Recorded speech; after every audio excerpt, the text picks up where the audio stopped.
नमस्कार, मैं हूं अमित शर्मा और एक बार फिर हम आपके लिए एल्यूमिनाई कनेक्ट लेकर के हाजिर हैं।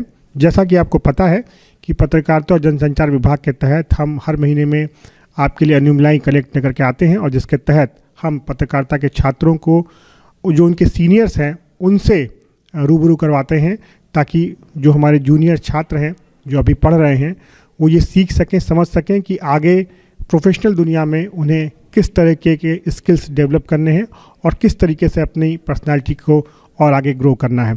आज हमारे साथ मौजूद हैं केशव मोहन मिश्रा। केशव इस वक्त Jammu and Kashmir JNK 24/7 news channel में एज ए स्पेशल कॉरेस्पॉन्डेंट काम कर रहे हैं और इनसे सीनियर बैच के सत्यम बघेल हमारे साथ मौजूद हैं।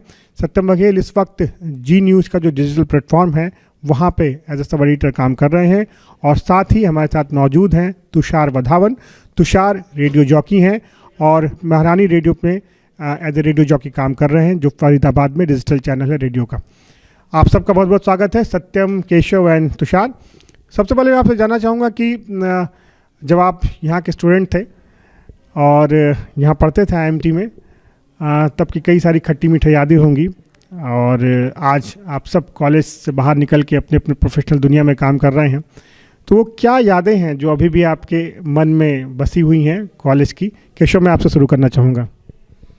देखिए, बिल्कुल कॉलेज लाइफ में जब शुरुआती दौर में जब हम कॉलेज में हुआ करते थे तो बहुत तमाम ऐसी यादें थी जब स्टार्टिंग में लगता था कि कैसे आगे बढ़ना है, क्योंकि IMT पर भरोसा करके आए थे कि हाँ यहाँ से ही शायद कोई रास्ता खुल सकता है, क्योंकि फैमिली में कोई ऐसा नहीं था जो रास्ता दिखा सकता। तो मुझे लगता है कि शायद जब IMT में एंट्री हुई उसके बाद आपकी क्लास होती थी तब कुछ ऐसी चीज़ें थी जो समझ में नहीं आती थी, फिर खड़े होकर फिर पूछते थे, सर कहते थे फिर पूछ रहे हो, तो लगातार पूछते रहते थे और मुझे लगता है शायद सवाल पूछने की ऐसी यही बड़ी वजह थी कि आज इस लायक है कि आज बाहरी भी तमाम राजनीतिक लोगों से सवाल पूछ रहे हैं और सबसे सवाल पूछ रहे हैं। शायद ये इसकी जो शुरुआत है, जो जड़ है, वो IMT ही थी सर। जी बिल्कुल। तुषार, आप काफ़ी इंटरेस्टेड रहते थे, जो एक्स्ट्रा करिकुलर एक्टिविटीज़ होती थी हमारी उसमें आप काफ़ी बढ़ चढ़ के भाग लेते थे, तो जाहिर सी बात है कई सारी आपके मन में यादें होंगी कॉलेज को लेकर के। मैं चाहूँगा कि वो शेयर करें आप। अच्छा, मेरे पास जो क्वेश्चन आया है उसमें मैं काफ़ी इंटरेस्टेड हूँ। मतलब जो एक्टिविटीज़ होती हैं कॉलेज में स्टडी के साथ साथ, मतलब काफ़ी एक्टिविटीज़ हैं। लाइक ईयर में 2-3 बार फेस्ट होते हैं जिसमें सेलेब्स भी आते हैं और उसके साथ साथ इंटरनल बहुत सारी एक्टिविटीज़ होती हैं जैसे सर लोग कराते हैं। बट एक एक्टिविटी जो मेरे माइंड से कभी नहीं जाएगी, हम लोग का फ्रेशियर्स था और स्टेज पे वो इवेंट हुआ था बाहर, जो मेन स्टेज है IMT का, और वो गर्मी का टाइम था तो उस टाइम हमारे अंदर भी एनर्जी होती है। मेरे से टीचर्स ने बोला भी स्टेज गर्म होगा, सॉक्स पहन लो, शूज़ पहन लो। मैंने कहा नहीं, कर लूँगा, मैं बढ़िया कर लूँगा। मैं नंगे पाँव चला गया था और जब स्टेज से नीचे उतरा तो पैर में छाले थे, बट डांस नहीं रुका था, डांस में कंप्लीट करके ही उतर रहा था जितनी देर की परफॉर्मेंस थी। तो ये कुछ यादें हैं जो मतलब याद रहेंगी कि हाँ उस टाइम भी उतनी डेडिकेशन थी और वो डेडिकेशन मेरे को कॉलेज से ही मिली है और टीचर्स से ही मिली है, तो उसके लिए thank you so much sir. Satyam, आपके पास मैं आना चाहूँगा। आप भी काफ़ी एक्टिव रहते थे और आपने कई सारे काम जो हैं वो अपनी जब आप यहाँ पढ़ रहे थे उस दौरान किए, आपने कई वेंचर्स भी स्टार्ट किए थे। मैं आपसे जानना चाहूँगा कि वो क्या चीज़ें हैं जो अब आप मिस करते हैं जो आप कॉलेज से बाहर निकल गए हैं? आपने पूछा मैं कॉलेज से बाहर निकल कर क्या मिस करता हूँ। मैं कहता हूँ कि मैं कॉलेज से बाहर भले निकल गया लेकिन कॉलेज यहाँ से बाहर अभी भी नहीं निकला। यहीं बैठकर हमने P2C वॉक थ्रू और एंकरिंग के तमाम कंपटीशन होते थे, उनमें मुझे ध्यान है अमित सर ही यहाँ पर खड़े होकर टेस्ट लेते थे, तो हम यहीं से, मेरा हमेशा इत्तेफाक से नसीब अच्छा रहा, काम सर को पसंद आता रहा, तो मैं हमेशा अव्वल रहता था उन कामों में। और वही सब काम है जो कि हमें आज भी अपने प्रोफेशनल फील्ड में काम दे रहे हैं। कॉलेज की ही दिनों की बात है कि हम यहीं पर बैठकर अपने ज्ञान को बढ़ाने के लिए, पढ़ने के लिए आए थे और यहीं से बैठकर हमने पढ़ा सीखा, यहीं क्लासरूम्स थे, सब कुछ यहीं से सीख कर आज जो भी कुछ कर रहे हैं वो यहीं की बदौलत तो है। सही बात है। और वाकई जब एक बार आप प्रोफेशनल फील्ड में आ जाते हैं तो वो तमाम चीज़ें होती हैं जो कॉलेज के दौरान आपने की होती हैं, तो फिर जब आप वक्त गुजरता है, जब गुजर रहा होता है तब आप उसको उतना महसूस नहीं करते, लेकिन जब एक बार वक्त बीत जाता है तो शायद जो है बहुत शिद्दत से याद करते हैं उस गुजरे वक्त को। मगर एक बात मैं आपसे जो जानना चाहूँगा वो ये कि आज तीनों आप कॉलेज से निकले हैं। अभी केशव ने इसी साल पास आउट किया और सत्यम और तुषार जो है वो 2020 में पास आउट किया है, और अब आप तीनों अपनी अपनी फील्ड में आपने अच्छी स्टार्ट ली है और अच्छी जगह आप काम कर रहे हैं। तो एक सवाल मैं समझना चाहूँगा, जो हमारे अभी जूनियर्स हैं जो उनके आप क्या बताना चाहेंगे? केशव, मैं आपके पास पहले आऊँगा। आप एज ए स्पेशल कॉरेस्पॉन्डेंट काम कर रहे हैं JNK 24/7 न्यूज़ चैनल में, तो जो छात्र अभी रिपोर्टर बनना चाहते हैं उनको अभी इस वक्त जो वो कॉलेज में हैं क्या करना चाहिए, किन चीज़ों पे ध्यान देना चाहिए, आप क्या कहना चाहेंगे? देखिए बिल्कुल, जो स्टूडेंट्स हैं जो आगे बढ़ना चाहते हैं, खुद को एज ए रिपोर्टर जानना चाहते हैं कि आगे बढ़ना चाहते हैं रिपोर्टिंग की फील्ड में, तो सबसे पहले तो उन्हें खबर का ज्ञान होना चाहिए और खबरों का जो भंडार है वो उनके पास होना चाहिए, शब्दों का भंडार उनके पास होना चाहिए कि आखिर कौन सी खबर पर आपको खड़े होना है। क्योंकि जब हम फील्ड पे होते हैं तो हमारे पास कोई टेलीपॉइंटर नहीं होता है, हमारा जो दिमाग है वही हमारा टेलीपॉइंटर होता है। क्योंकि कभी कभी क्या होता है कि 1 मिनट में खबर हमारे सामने आती है और उस अगले मिनट में हमें खबर पर लाइव देना होता है, PTC देना होता है या कोई उस खबर पर स्टोरी देनी होती है। तो सबसे पहले अगर कोई रिपोर्टर बनना चाहता है तो उसे बहुत एक्टिव होना चाहिए अपने प्रोफेशन को लेकर, सारी तैयारियां कैसे करनी है, खबर की सही समझ क्या होनी चाहिए, खबर का नकारात्मक तरीका क्या होगा, खबर को सकारात्मक तरीके से कैसे हम ढालेंगे, ये बहुत ज़रूरी है। और मुझे लगता है कि ये आपको ये नहीं है कि आप ये सेकेंड ईयर में करेंगे, आप थर्ड ईयर में करेंगे, आप जब फर्स्ट ईयर में आते हैं तभी से ही आपको खबरों से खबरदार होने की आवश्यकता रहती है। आप जब खबरों को सही तरीके से समझेंगे तो मुझे लगता है कि फिर आपकी कलम, आपका माइक आपके साथ दौड़ेगा और फिर आप जो स्टोरी करेंगे वो ज़बरदस्त तरीके से करेंगे, आपको कॉन्फिडेंट भी बढ़ेगा। और सबसे अच्छी बात यह है कि MT कॉलेज एक ऐसा कॉलेज है जो लगातार बहुत सारी इवेंट्स कराता रहता है।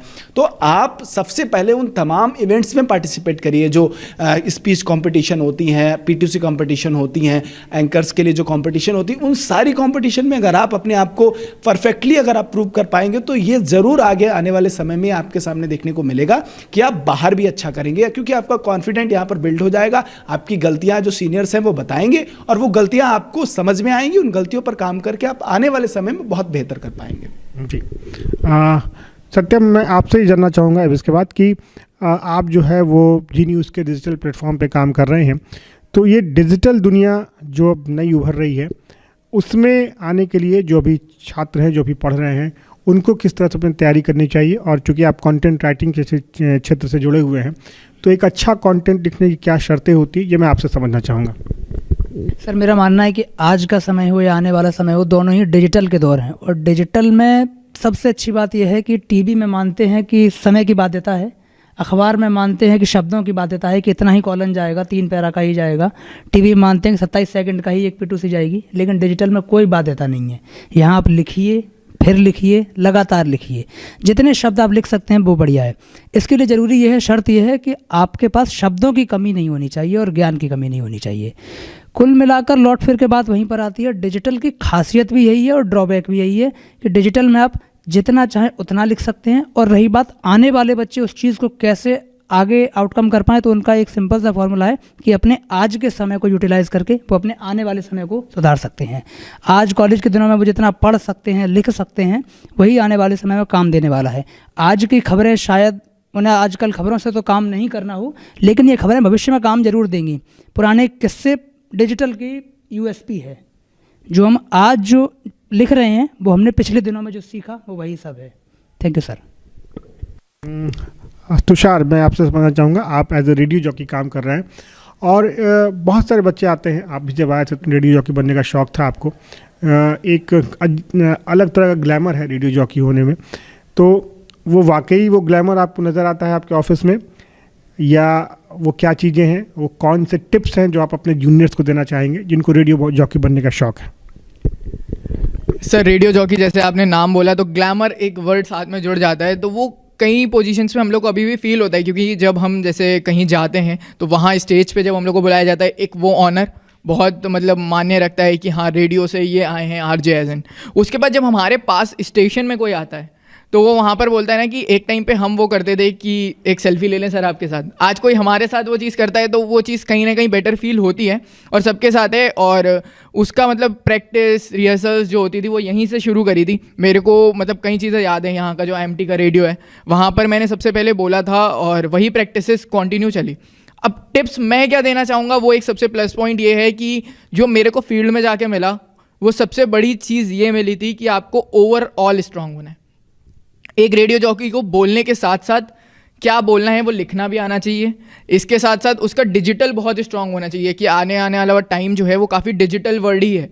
और डिजिटल रेडियो, जैसे मैं डिजिटल रेडियो में ही वर्क कर रहा हूँ, तो बहुत इंपॉर्टेंट होता है कि आपका सोशल मीडिया भी उतना स्ट्रांग हो, क्योंकि जो आपको वहाँ आके देख रहा है वो आपको सोशल मीडिया पे भी देखेगा कि आप क्या काम कर रहे हो, कैसे दिख रहे हो।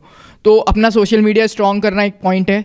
प्लस रेडियो के लिए टिप आपको दे रहे हैं तो अपनी वॉइस के साथ खेलना थोड़ा ट्राई करो। ज़रूरी नहीं है कि एक ही वॉइस रखो, बोलते बोलते उसमें चेंजेस लाओ। कभी एकदम स्लो बोलना शुरू करो, कभी बहुत रफ्तार से बोलो कि मैं बहुत तेज़ बोल सकता हूँ, आपको बता रहा हूँ। तो मतलब एक वो जो आप लाओगे ना चेंजेस, वो आपको आगे चल के बहुत हेल्प करेंगे। और अगर आपको मल्टीपल लैंग्वेजेस आती हैं तो वो आपके लिए बहुत प्लस पॉइंट है एज़ पर अगर आप कोई और रेडियो में वर्क करना चाहते हो, क्योंकि लोकल रेडियोस फॉरेन में भी वर्क कर रहे हैं, तो कहीं ना कहीं प्रॉफिट मिलता है। हम एक आपसे नमूना चाहेंगे, जो आप रेडियो जॉकी का जो काम करते हैं, तो कुछ सुनना चाहेंगे आपसे, वो जो आपकी यूएसपी है। ओके, वहाँ पर बेसिकली मैं मॉर्निंग शो करता हूँ, तो उसके अकॉर्डिंग अगर मैं आईएमटी में मॉर्निंग शो करूँगा तो मैं कैसे बोलूँगा। आईएमटी में आप सभी का स्वागत है, रेडियो वाला तुषार है आप सभी के साथ। और ढेर सारी खबरों के बीच में देखो मेरे अंदर एक बच्चा भी बसता है, वो कभी कभी ऐसे भी बोलने लगता है कि हाँ भैया देखिए आज भैया जो है ना वो सर्दी में टोपी सर पे लगा के आए थे। और कभी मेरे अंदर से अंकल भी निकल जाते, तो अंकल कहते बरखुदार भर सर्दी बहुत हो रही है, तो ऐसा करो कि आगे जला दो तो हमको मज़ा आ जाएगा। तो मतलब ये सारी चीज़ें हैं जो आपको प्रैक्टिस करनी है, और ऐसे ही मैं रेडियो में एंटरटेन करता हूँ सर। बहुत बढ़िया, बहुत बढ़िया। तुषार, सत्यम, केशव, मुझे याद है कि आप सब जब पहली बार आए थे तो किस तरह से एक घबराहट थी आप सबके चेहरों पे, लेकिन आज जब आपको प्रोफेशनल वर्ल्ड में अपने आप को इस्टेब्लिश किए हुए देखता हूँ तो बहुत खुशी होती है आप सबको देख करके। और हमारी कोशिश यही होती है कि जो आईएमटी का जो हमारा journalism and mass communication department है, यहाँ हम आपके ओवरऑल पर्सनालिटी डेवलपमेंट पे ध्यान दे सकें। और आपके लिए इसलिए हम लोग क्रिएटिव राइटिंग से लेकर के जो तमाम कोर्सेस हैं, जो स्टूडियो का एक्सपोजर है, जो रेडियो का एक्सपोजर है, वो तमाम चीज़ें हम कोशिश करते हैं कि स्टूडेंट्स को दें। तो सत्यम, आपको क्या लगता है कि वो क्या चीज़ है जो आपने सबसे ज़्यादा यहाँ से सीखी और जो आपको सबसे ज़्यादा फ़ायदा कर रही है? मुझे लगता है यहाँ से मैंने सबसे ज़्यादा अच्छा इस्तेमाल स्टूडियो का ही किया है, क्योंकि मेरा कैमरा के प्रति हमेशा से रुझान रहा है। मैं डेली अपना कैमरा लेके आता था। बीनू सर थे और नारायण सर थे उस समय पर, उनसे मैंने पूछा सर ये वाला, मैंने उनको इंस्टाग्राम से फ़ोटो दिखाया, मैं सर ये वाला फ़ोटो कैसे खींचेगा, उन्होंने बताया इसके लिए ये ISO सेटिंग करो, ये करो, वो करो। तो यही सब चीज़ें हैं मैंने कॉलेज से आके यूटिलाइज़ करी। और दूसरी चीज़, अगर खबर लिखने वाले, जो कि मैं अभी जो काम कर रहा हूँ, मैं उस पर बात करूँ तो डीन सर हमारे टाइम पे कहा करते थे कि नोज़ फॉर न्यूज़ होना बहुत ज़रूरी है, यानी खबर को सूंघने की ताकत होना बहुत ज़रूरी है। तो यही सब 2-3 चीज़ें हैं जो कि वैसे तो बहुत लंबी 3 साल का समय काटा है, लेकिन कुछ बातें जो याद रह जाती हैं उनमें यही है कि जो आज भी हमारे काम दे रही हैं, उनमें यही 2-3 चीज़ें खास तौर पर हैं। केशव, यही मैं आपसे भी जानना चाहूँगा, आपको शुरू से ही शौक़ था रिपोर्टर बनने का, और आपको शुरू से ही शौक़ था कि आप जो आप लिखते हैं उसको सुधारें। आप एक कवि भी हैं, आप कविताएं भी करते हैं, तो आपको क्या लगता है कि आईएमटी से वो क्या चीज़ आपको मिली है जो जीवन भर आपके साथ रहेगी? देखिए, सबसे अच्छी चीज़ होती है कि आपको एनवायरनमेंट कैसा मिल रहा है, सीनियर्स का सपोर्ट कैसा मिल रहा है। क्योंकि सत्यम भाई हैं, तुषार भाई हैं, ये हमारे सीनियर्स थे, तो यहाँ ऐसा नहीं था कि सीनियर्स हैं तो उनके अंदर बहुत खुद को है कि हम नहीं कुछ समझाएंगे नहीं, तो हम साथ में काम करते थे। और जो हमारी फैकल्टीज थी वो ये नहीं कहती थी कि नहीं आप ये नहीं कर सकते हो। उन्होंने हर समय पर हमको वो तमाम चीज़ें, जो संसाधनों की ज़रूरत थी, क्योंकि अगर कोई एक रिपोर्टर बनना चाहता है तो उसको चाहिए कि उसको समय पर एनवायरनमेंट वैसा मिले, उसको संसाधन वैसे मिले। तो मुझे लगता है कि मैं जब स्टार्टिंग में सर यहाँ आया था तो 6 मंथ के से पहले ही हम लोग P2C कर रहे थे, हम फील्ड पर काम कर रहे थे, हम बाहर कर रहे थे, आईएमटी की एक्टिविटीज़ जो होती थी वो हम कवर कर रहे थे। तो हमें लगने लगा था यार हम तो कर रहे हैं, हम एज ए रिपोर्टर अपने आप को देखने लगे थे। तो सबसे अच्छी चीज़ ये होती है जो इस वीडियो के माध्यम से देख रहे हैं, मैं उन तमाम बच्चों को भी यही बताना चाहूँगा कि आईएमटी के अंदर जो इन्वायरमेंट आपको मिलने वाला है, जो फैकल्टीज़ है, वो आपको इस तरीके से आने वाले समय में कि अब जब आप कॉलेज से बाहर जाओगे वो तैयारी आपको पहले से कराने का जो काम है वो यहाँ पर साफ तौर पर हुआ। और जो सीनियर्स थे उनका सपोर्ट बहुत अच्छा था, क्योंकि हम सब मिलजुल कर काम करते थे। और शायद यही बड़ी वजह थी कि समय से पहले ही हम लोग उन तमाम जो मीडिया की ज़रूरत की चीज़ें थी, जैसे एज ए रिपोर्टर मुझे जो आवश्यकताएं थी उन आवश्यकताओं की पूर्ति होती रही। शब्दों पर कैसे कमांड करना है, बड़ों से सीखना था, छोटों से सीखना था। जो फैकल्टीज़ थी, क्योंकि बेस सर थे, आप थे, आपसे हिंदी में तमाम हमारे शब्दों में जहाँ हम शाह और सा में गलतियाँ करते थे, वो सारी गलतियों को सुधारने के लिए समय समय पर टोका जाता था। तो ये बहुत महत्वपूर्ण चीज़ है कि आपको वैसा इन्वायरमेंट मिल सके। तो उसके लिए मुझे लगता है कि शायद मैं आपको भी धन्यवाद करूंगा कि आप एज ए मार्गदर्शक मुझे हमेशा पल पल पर मोटिवेट करते रहे, और ऐसी फैकल्टी अगर किसी के पास है तो मुझे लगता है कि निश्चित तौर पर उनका भविष्य जो है वो उज्जवल है। शुक्रिया केशव। तुषार, यही मैं आपसे भी जानना चाहूँगा कि आप जब रेडियो जॉकी बनने का सपना लेकर के आए थे तो जिस तरह से आपने अपनी अपनी यूएसपी बताई, कॉलेज का जो हमारा जो department journalism and mass communication, यहाँ की यूएसपी आपको क्या लगती है? रेडियो में वर्ड कितने इंपॉर्टेंट हैं और हर तरह की भाषा कितनी इंपॉर्टेंट है, वो चीज़ें जो यहाँ से सीखी सर, वो शायद आज फील्ड में भी काम आ रही हैं, और शायद हम आगे भी लोगों को यही बताते हैं कि इस पे वर्क करो, ये इंपॉर्टेंट है। चलिए, ये जान के बहुत खुशी होती है कि जो हम लोग सिखाने की कोशिश करते हैं उसका फ़ायदा आप लोगों ने लिया और वो चीज़ें आपने आत्मसात की। हमारी तो बस कोशिश होती है कि हम जो जानते हैं वो आपको बता सकें, बाकी सीखना तो स्टूडेंट्स का ही काम होता है। और इसलिए जब उन चीज़ों को आप सीख के निकलते हैं तो कहीं ना कहीं ये हमारे लिए भी बहुत खुशी की बात होती है, काफ़ी गर्व की बात होती है जब आप लोगों को हम अपने अपने फील्ड में सक्सेसफुल देखते हैं। तो आज आप सब यहाँ आए और इसके लिए आप लोगों का बहुत बहुत धन्यवाद, और हमारी पूरी शुभकामनाएं आप तीनों के साथ हैं। जीवन में आप बहुत बेहतर करें, बहुत तरक्की करें, हमेशा सफलता प्राप्त करें। धन्यवाद।